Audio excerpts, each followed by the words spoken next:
જ્યાં લોજિક છે ત્યાં મેજિકની જરૂર નથી, અને જો મેજિક થઈ ગયું તો પછી ત્યાં લોજિક લગાવવાનો કોઈ મતલબ નથી. અહીંયા વેદાંત અને એની ગર્લફ્રેન્ડ બંને જાય છે એમના ફાર્મ હાઉસ, એમના બાપ દાદાઓનું ફાર્મ હાઉસ છે, અને ફાર્મ હાઉસ પર જઈને એવી તો ઘટના બને છે કે ત્યાં એમનો ભેટો થઈ જાય છે આ કબંદા નામના રાક્ષસનો. કબંદા નામનો રાક્ષસ આની જે ગર્લફ્રેન્ડ છે, ગર્લફ્રેન્ડ તો આંધળી છે, અને વેદાંત એના વશમાં થઈ ગયો છે. તો પછી આ કઈ રીતે વશમાં થયો, અને વશમાં થયા પછી આ જે વેદાંત છે એ એની ગર્લફ્રેન્ડ એટલે કે અનુ આની સાથે રમત રમવા લાગે છે, અને રમત રમતા રમતા એની પાસે અલગ અલગ માંગણીઓ કરે છે.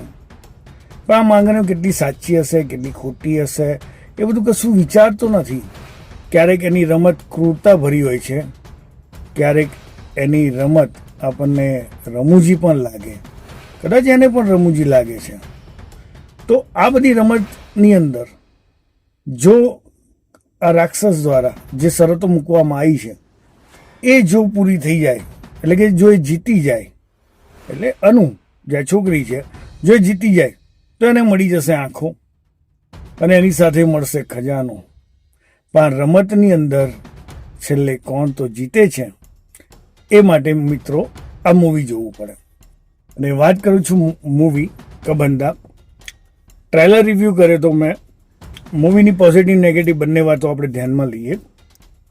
તો પહેલું જે આનું બેકગ્રાઉન્ડ મ્યુઝિક જે રીતનું મૂવી છે, જનરલી કેવું કે નાના હતા ને આપણે ત્યારે, તો જ્યારે મૂવી જોઈએ તો એક વખતે આપણને એક થાય કે સારું હમણાં ભૂત આવશે, અને ભૂત જ્યારે આવે ને એટલો એ ડર ના લાગે જ્યારે એ પિક્ચરની અંદર જેનું મ્યુઝિક વાગતું હોય ને એ મ્યુઝિકથી વધારે ડર લાગતો.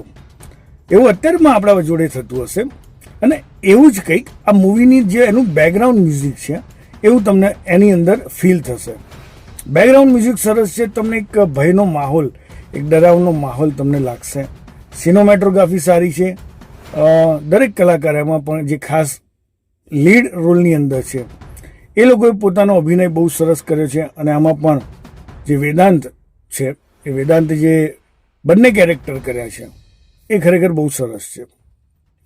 પણ અહીંયા નેગેટિવ મિત્રો એ થઈ જાય છે કે જ્યારે મૂવી મસ્ત બુલેટ ટ્રેનની સ્પીડથી આમ કરીને આ જાય છે, પણ પહેલાં જ સ્ટેશને આવતા લોકલ ટ્રેન બની જાય. એટલે કે મૂવી ફાસ્ટ બેઝમાં તો ચાલુ થઈ, પણ 20-25-30 મિનિટ થયા પછી તમને એવું લાગશે કે મૂવી ક્યાંક ના ક્યાંક ધીમી પડી રહી છે. મૂવીની અંદર અમુક એવી ઘટનાઓ છે કે જે તમને લાગશે કે મેં શરૂઆતમાં જોયું કે લોજિક હોય ત્યાં મેજિકની જરૂર નથી. તો પછી જ્યારે મૂવી પૂરું થશે ત્યારે તમને લાગશે કે યાર આની તો કંઈ જરૂર નથી, ખોટું આ બતાવ્યું.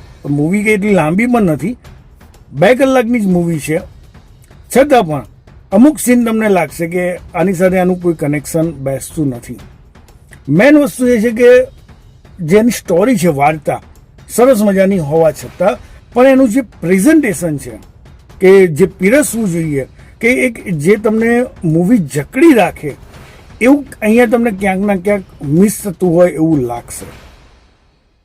આ સિવાય મૂવીની અંદર ખાસ કહું તો જ્યારે વસની વાત કરું, બરાબર, તો ભલે એક ઓરડાની અંદર જ એના મોટા ભાગના સીન છે, છતાં પણ એ સીન એ રીતે ક્રિએટ થયા હતા કે તમને એ મૂવી પકડી રાખતું હતું. પણ અહીંયા વચ્ચે ક્યાંક ના ક્યાંક તમને લાગશે કે ભાઈ મૂવી એની પકડ છોડી દે છે.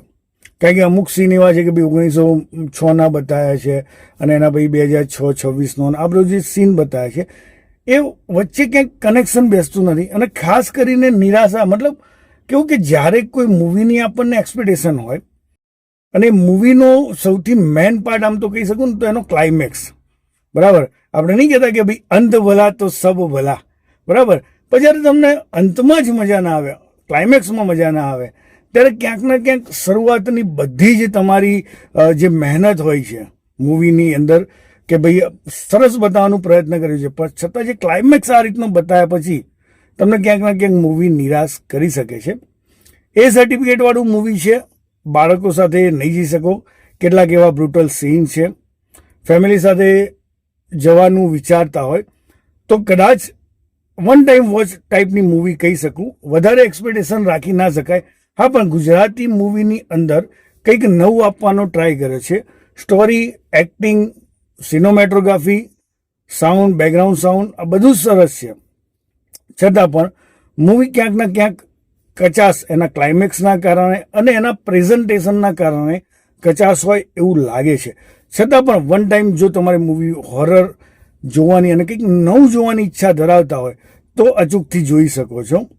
બાકી મારા વિડીયો પહેલાં કદાચ તમે મૂવી જોઈ લીધી હશે કદાચ, તો પછી અને વિડીયો જોયા પછી બી જ્યારે તમે મૂવી જોઈને આવો ત્યારે યાર મને કોમેન્ટ કરવાનું ભૂલતા નહીં કે પછી તમને કેવી લાગી. મેં તો કહી દીધું મને કેવી લાગી. બાકી મળીએ મિત્રો નેક્સ્ટ વિડીયોમાં. ત્યાં સુધી આવજો.